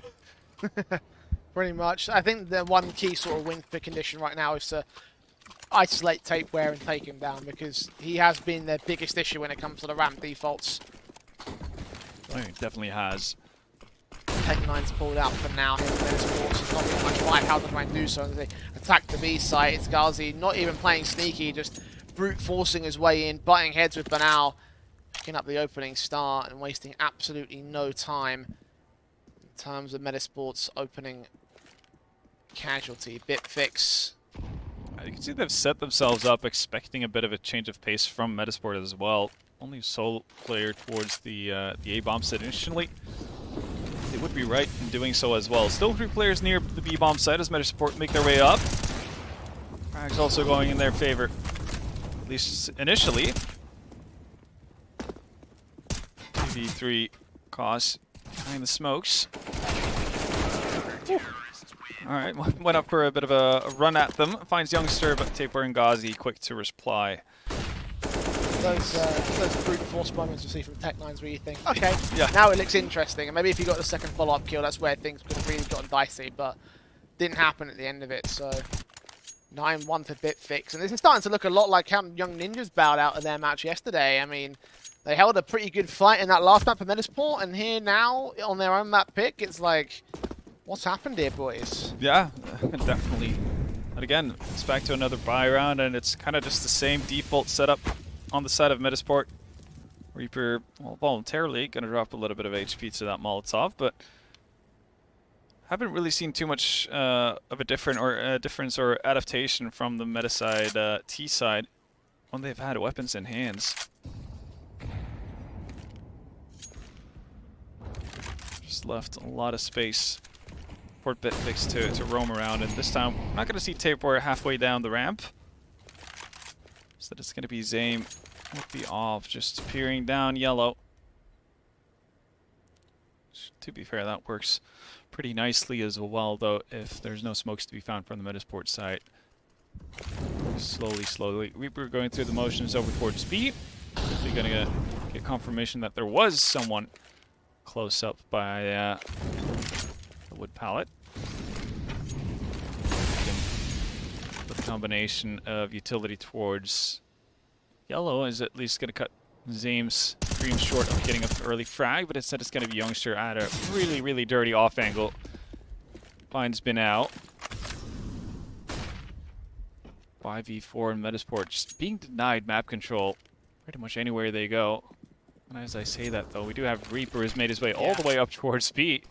It's a big kill to find. We're running out of time. Joachim also striking in towards that mid position. If he gets a second kill, that would be all important. But Zame has something to say about that. 3-on-3 scenario. Bomb can't yet cross to the site. 10 seconds, and they've got quite a lot of deep control here for Bitfix. They don't know this carrier right now. That could be enough. M4 swings in, gets the kill against Reaper in the back. Bomb plant will be secure, but Winter doesn't last much longer, and Woody makes it a triple sequence to make it 10 to the border. Bitfix, barely even a retake. The bomb could have been denied so easily. Instead, it's 9 rounds in the lead regardless. For a second there, I thought like maybe if they do get locked out of the bomb site, if Woody doesn't get into a forward positioning, they could do something that we've seen a couple of teams try to pull out more and more, which is basically the boost outside on the opposite side of the. Wouldn't even know what you'd call it. The white boxes close to CT spawn, which actually does give you vantage point of the planner behind default boxes, which seems to be catching a lot of T sides off guard. Lovely name spray combination from Woody, just to carry on his sequence from the end of that last round. Yeah. Joachim down, and when it rains, it pours. Yeah, it really does feel like that ran out for Metizport. Like, what do you do from this situation? Like, not just in terms of the round itself, but also from the mental factor of we have been decimated so far here on our own map pick. Yeah, no, it's a difficult one. Koz trying his luck through the smoke, and I'm not going to give up on the idea, but yeah, of course. As if. It was the only outcome. Obviously, Tabor can't be stopped down by the yellow tarp there, deep down in A ramp. I love that Bin out, read his position and everything, got the spray, got the damage, and still got killed. Oh, you just can't win, Metizport. And in a bit of a weird fashion, we do have 3 players have gone down, but it's all been through smoke, so nobody's actually seen each other up to this point. Sadly for Metizport, it hasn't really gone in their favor. It's a 3v4. They are making their way up towards a very fortified B-bomb site. Well, there's Zame taking Winter, gone now. Out of the round, M4 close for Ghazi, getting Reaper next, and Koss left alone. Doing damage, no kills from yet. That's one. Ghazi caught. A bit of a suicide dive, honestly, so not too unexpected for that frag, but now 17 seconds. Going for wallbang, still not connecting it. No time left, he's just going to save the weapon. And that'll be 11-1. 10 rounds in the lead for Bitfix. And it's funny as well, because when we went to the break, we were talking about the possibilities of being a 3-map affair here, our first 3-mapper in the series. With the current situation of Bitfix and what things are looking like for Metizport, like that looks like a bit more wishful thinking than anything else right now. It really, really does. Again, it's the lack of adaptation from Metizport in terms of how they actually want to get map control on the T side. Again, sometimes CS becomes as simple as if you can't do it off of your default, then just throw more people at it to the point where okay, you'll have to forgo map control because you're not being able to actually establish anything at all by being split up, right? So throw more people at the problem, have 5 players moving in the same direction, and see if you can actually get efficient trades as a result of that, and then gradually work your way forward as the half progresses. But hasn't really been none of that. They've stayed tried and true to what they've set out to do, but it's not really working for them. And again, I have to give a lot of credit to Bitfix for actually changing up a lot of what they've done on their CT side. Again, versus Masonic, it was just a constant stream of them letting people pass. Gen C somehow making it up to the A bomb site as he wanted to, without any sort of resistance whatsoever. But here we're seeing Tabor more or less spending more time at the bottom of A ramp than what he's done on the A site, and it's definitely reaped its reward for Bitfix. Hero will pull down for Metizport. Fast rush in for the pistols, it seems. 2 players at least, 3 players making their way up towards the tarp's position, trying to make their way out towards the ramp control. Thinking like they were going to go towards the alley entrance. Then they have cancelled that and going to think about things a bit more so. Winter waiting for his chance. Where does he go with his exit? Oh, his entry, I should say. Europe Of course, watching the backside, seeing the flashbang, caught off by the boost instead. Youngster kicks things off in round 13. It looks to get not much more better here. Winter does find one below the one-way, so that's at least a decent start for the T side, but a 4 versus 4 situation still. Yeah, and Metizport slowing things down a little bit, but they do have everyone towards the A bomb site at the very least. And still some uncertainty lingering for Bitfix. You see one player towards mid, one towards B, but standard smokes and flashes going out. Oh, Woody getting very caught out of position. Tapeware reacts to that as well. Is this going to be the round? It might well be here.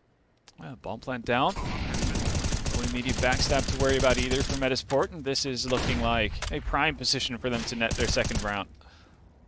Burst fire onto the likes of Winter. They've got rifles now to play with. Mac 10 in for Pinnacle. Working with the Tech 9 taps. Pinnacle does get caught by Ghazi as he falls at the same, left alone with the AWP in hand. Best to save from him. I mean, the cash isn't all that great for Bitfix. He's going to lean in though. That cost him his life. Winter with a perfect headshot, second kill. And of all rounds for Metizport to win, it had to be the half by hero AWP round. So. Yeah. And it felt like it was going to just be more formalities there with Youngster's boost looking so good. It was this double sequence from Joachim that really got the T side back into the round here. Yeah.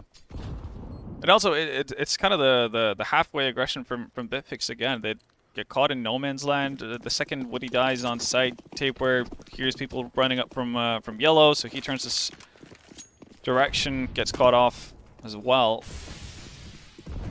And that's more like what we saw versus Masonic. All right. Aggression towards mid gets punished immediately by Woody. Tapeware in familiar territory at the very least to start us off by yellow. But solid opening for Metizport here. Smoke set, Molotov's down. Nades thrown up as a standard, but nothing really getting gained here by the Metizport side outside of that opening frag. It's working in behind the smoke. Zane looking for his chance to try back at 51. He does connect that kill and that second to Joachim as well.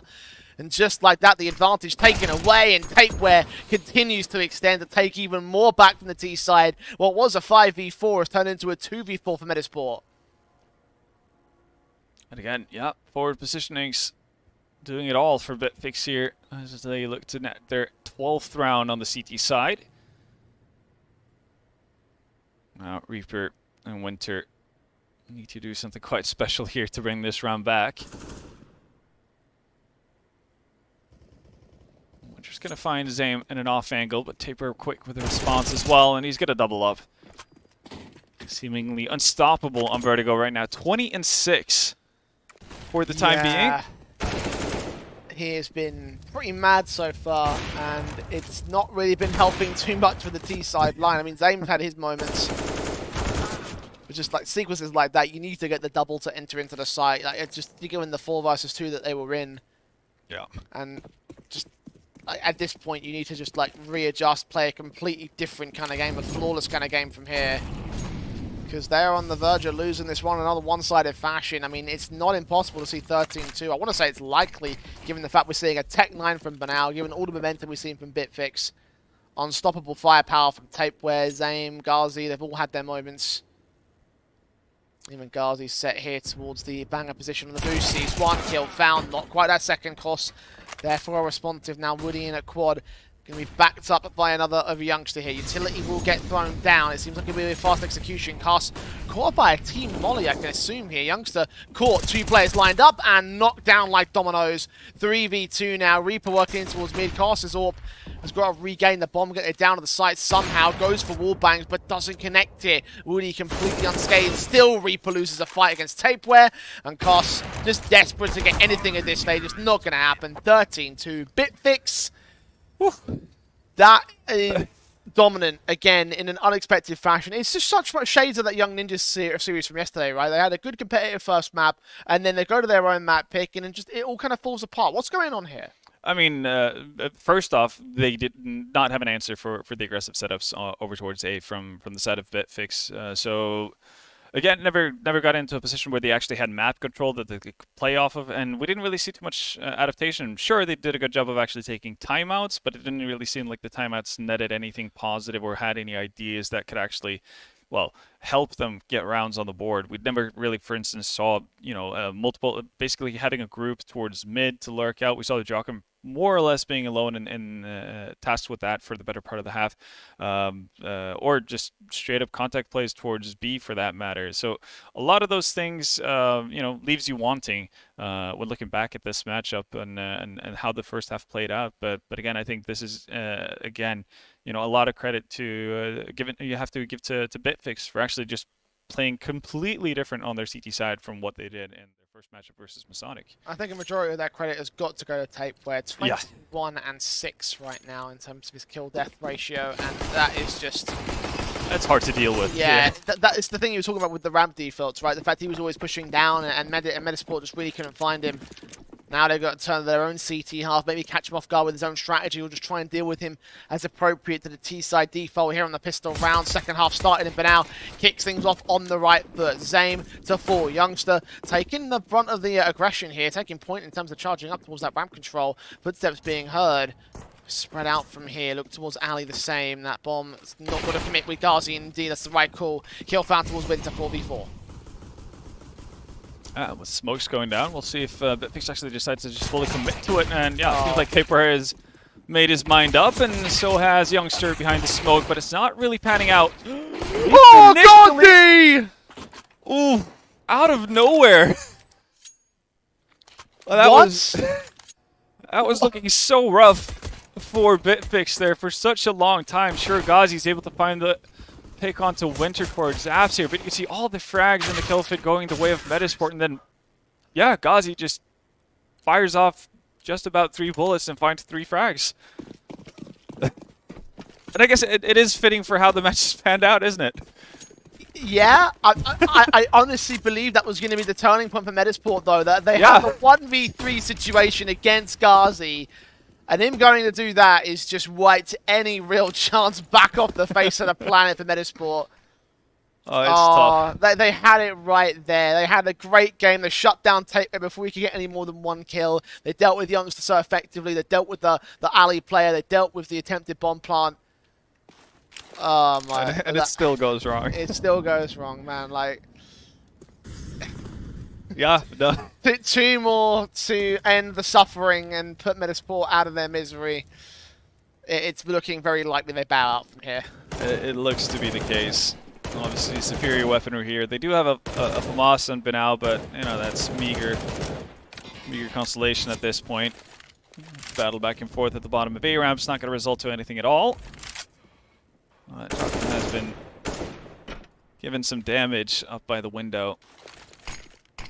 And already, these 2 players alone, obviously they're up against a force buy on this on the CT side, but just a 2-man pressure in mid is more than what we necessarily saw from Metizport on their T side for the better part of it.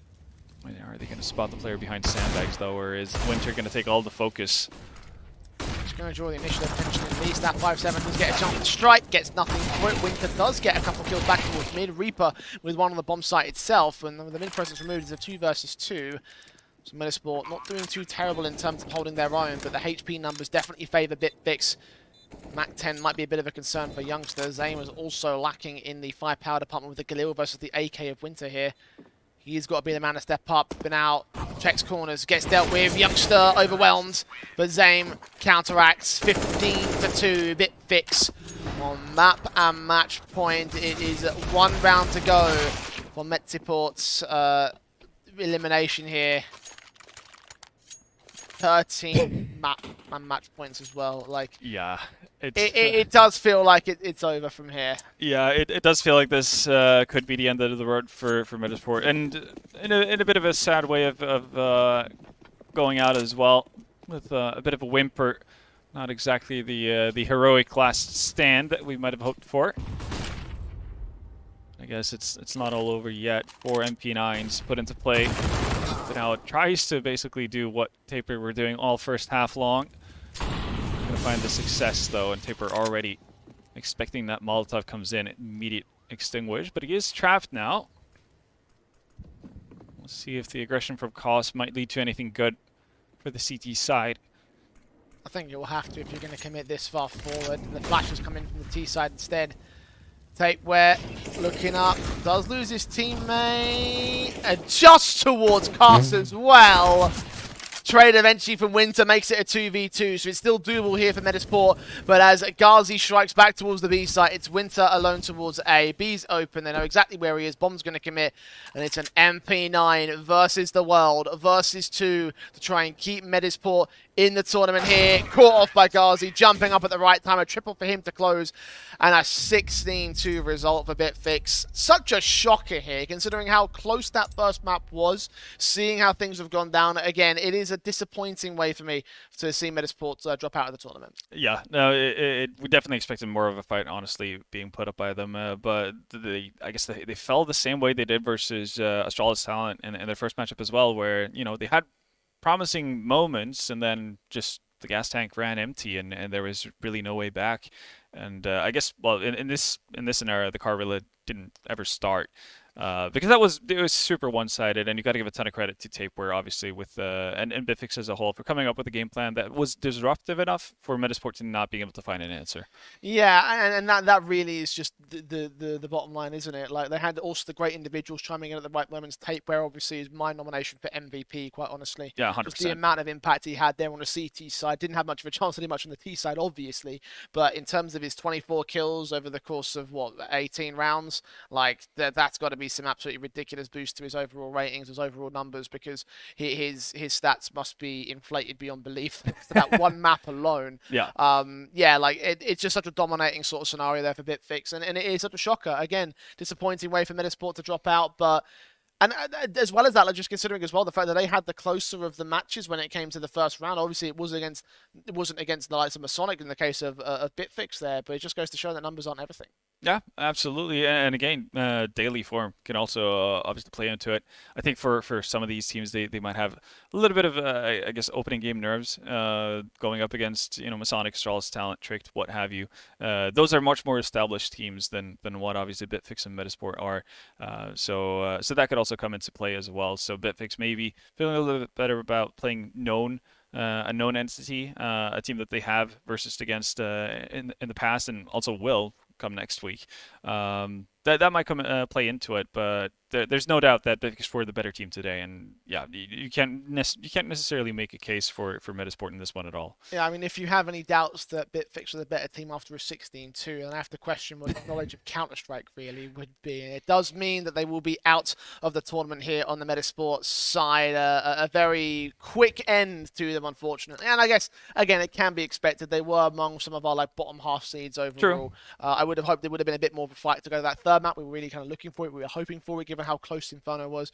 But the 2-0 for Bitfix leaves us with our second match of the day. The other match in the lower bracket between Young Ninjas and Nine Academy here, Vendetta. Our main event of the day, if you will. Yeah, I definitely say so. Again, we were very, very positively surprised by Nine Academy in their first bout versus Tricked Academy. No, or Tricked, not even Academy, but Tricked, the main lineup. And again, just hoping to see more of the same. Obviously, maps are going to be most likely a bit different in this matchup. But as well as we're hoping for, you know, continued good performances from Nine Academy, we're hoping for a bit of a bounce back from Young Ninjas because they had a rough first outing versus 0-0 Prospects. Yeah, and of course, actually, I don't know if you were aware, but earlier today, Young Ninjas actually officially announced that this new team that we're playing with in this tournament is going to be the official Academy lineup going forward here. So these 5 players are now got to really buckle down and try to find something. And in terms of this next matchup, it would be the ultimate sort of way to get back into this this whole tournament. So looking against the Nine Academy side, it's the battle of the Academy teams as we head towards a extended break. In about under an hour's time, we'll come back with our second best of 3 of the day here for the MistGames. Here is the tomorrow.